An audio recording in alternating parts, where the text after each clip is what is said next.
तो अपने गुरु के पास गए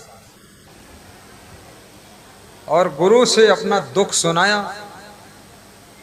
कि गुरु जी ऐसी ऐसी बात है,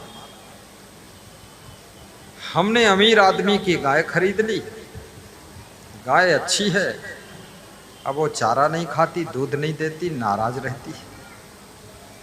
तो गुरु ने कहा, बेटा तुम गुरु का ज्ञान पूरा सुने नहीं, कभी कभी सुनते हो।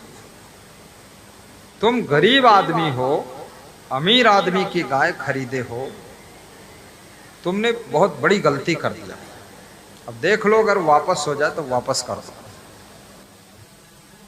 तो वापस करने गया अमीर के घर, तो अमीर ने कहा, मेरे यहाँ ये बोर्ड लिखा लगा है, बिका माल वापस होता ही नहीं। इसको पढ़ा नहीं तुमने? तो सीधा साधा भगत था, बोला नहीं पढ़ा हमने। तो बोले वापस नहीं होती है गाय, ले जाओ। अब वो गरीब आदमी भी दुखी हो गया कि पैसा भी गए और गाय दूध देती नहीं, चारा खाती नहीं, ये तो मर जाएगी। फिर वो गरीब भक्त गुरु के पास पहुंचा, गुरु से हाथ जोड़ा, पांव पकड़ा, क्षमा मांगा, कहा गुरु जी कुछ कर दो आप। तो गुरु ने कहा कि एक काम करो, आपका कम खर्चे में काम चला देता, आप एक गाय के साइज का हरे रंग का चश्मा बनवाओ। बोले चश्मा से क्या होगा? बोले चश्मा से ही होगा, क्योंकि तेरे पास पैसे नहीं, व्यवस्था नहीं, धन नहीं, तो हरा चारा तो खिला नहीं सकता। हरे रंग का चश्मा बनवाकर और गाय के आंखों पर चश्मा लगा देना, और रात में लगाना, और ठीक से लगाना, मजबूत बांध देना, और फिर आकर बताना क्या हुआ। उस भगत ने हरे रंग का चश्मा बनवाया, बड़ा चश्मा। गाय भैंस को चश्मा कभी नहीं लगाया जाता, लेकिन देखिए गुरु तो गुरु है, अब जिसको भी चश्मा लगवाना चाहे लगवा सकता है। गाय को चश्मा लगवा दिया गुरु जी ने, रात में लगाया। सवेरा हुआ,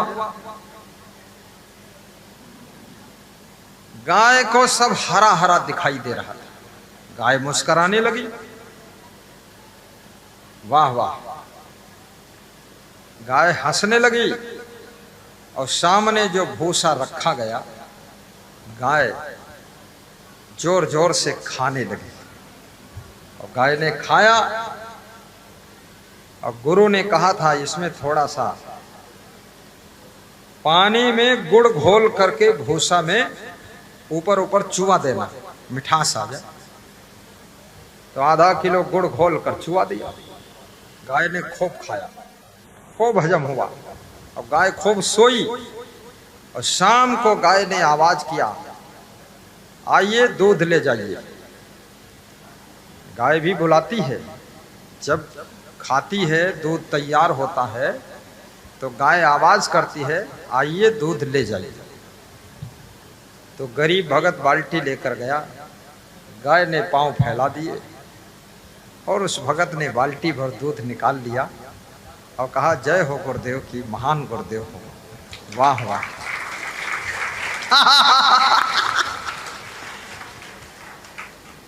ये 200 रुपये के चश्मा से काम हो गया। गाय धोखा खा गई। वो भगत दूसरे दिन पहुंचा गुरु के पास, बोला गुरु जी काम सब हो गया है। तो गुरु ने कहा अब ऐसी गलती दोबारा मत करना, किसी अमीर आदमी का ट्रैक्टर वैक्टर मत खरीद लेना, बनवा नहीं पाओगे। समस्या हल हो गई। चारा तो सूखा ही है, लेकिन हरा चश्मा लगने से हरा दिख रहा है। याद रखना, इसी प्रकार से हमारे आपकी आंखों पर भी माया मोह का चश्मा लगा हुआ है।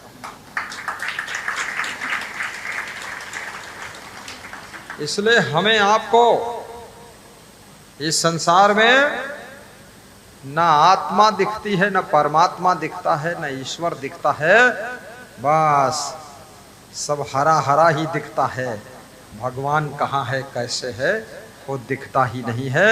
ये हरा चश्मा जब उतर जाएगा तो सच्चा सच दिखाई देने लग जाएगा। तो उसी के लिए कबीर साहब कहते हैं ये पर्दा हटाओ। घूंघट के पट खोल रे तो को पीव मिलेंगे। घूंघट के पट खोल रे तो को पीव मिलेंगे।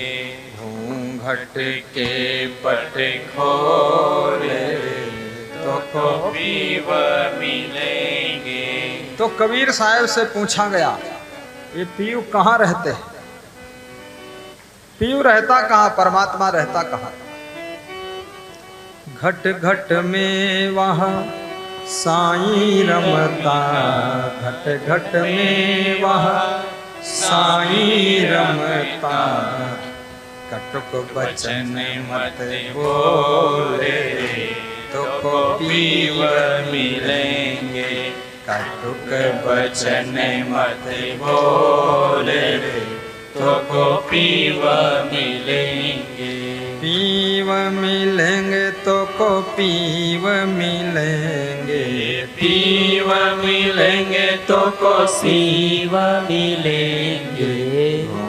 घट के पट खोल रे तो को पीव मिलेंगे। घट के पट खोल रे तो को पीव मिलेंगे। घट के पट खोल रे तो को पीव मिलेंगे। धन जो बन को गर्व न कीजे, धन जो बन को गर्व न कीजे। झूठा पच रंग चोले रे तो को पीव मिलेंगे। झूठा पच रंग चोले रे तो को पीव मिलेंगे। आइए क्या कह रहे हैं कबीर साहब? कह रहे हैं घट घट में वह साईं रमता। तुम साईं बाबा को शिरडी में ढूंढ रहे हो, लेकिन कबीर साहब ने साईं बाबा कहाँ रहते हैं उसका पता बता दिया है कि घट घट में वह साईं रमता। शिरडी के साईं बाबा के पड़ोस में कोपर गांव है, वहां मेरा प्रवचन था। वहां के भक्तों ने कहा चलो शिरडी के साईं बाबा का दर्शन करवाएं आपको। तो मैं गया वहां, दर्शन किया। स्पेशल रास्ते से हमको प्रवेश किया, सब भीड़ को रोक दिया, दर्शन हुआ। रात में जब हम सोए तो सपने में साईं बाबा ने सपना दिया कि तुम क्यों आए थे वहां शिरडी साईं बाबा के पास। तो हमने कहा, भक्त लोग बोले तो हम चले गए। तो उन्होंने सपने में बता दिया कि अब दोबारा मत आना, क्योंकि जो साधना मैंने किया है उस साईं बाबा बना हूं, वही साधना तुम कर रहे हो। तुम्हारे अंदर ही साईं का रूप छिपा है, इधर ढूंढने की जरूरत नहीं।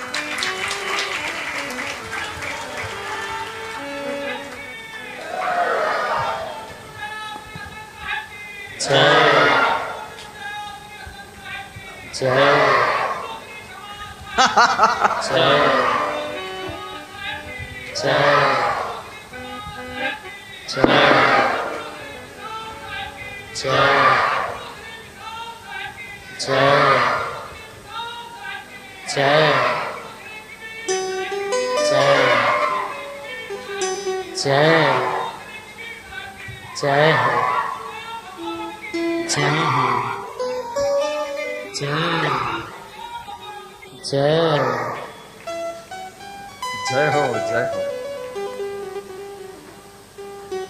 बजरंगबली जैसे भक्त हैं यहाँ। आप बुढ़नापुर से आए हुए महान भक्त हैं। एक बोरी आटा लाए, बहुत बड़ी श्रद्धा है। क्या नाम है बता दो। देश राज वर्मा नाम। देखिए राजस्थान जैसी बुलंद आवाज। हाँ, राजस्थान में ऐसा लोग बोलते हैं तेज। कुर्सियां और हों तो वहां गद्दों पर भी कुर्सी डाल दे। सुरेश दास सब कुर्सी मंगा के गद्दों पर डालें, क्योंकि उधर जो श्रोता बैठा वो आड़ में हो जाता है। कुर्सियां वहां स्टॉक मत रखें, यहां डालें, सब ढूंढ ढूंढ के लाएं। मैनेजमेंट पर ध्यान दें।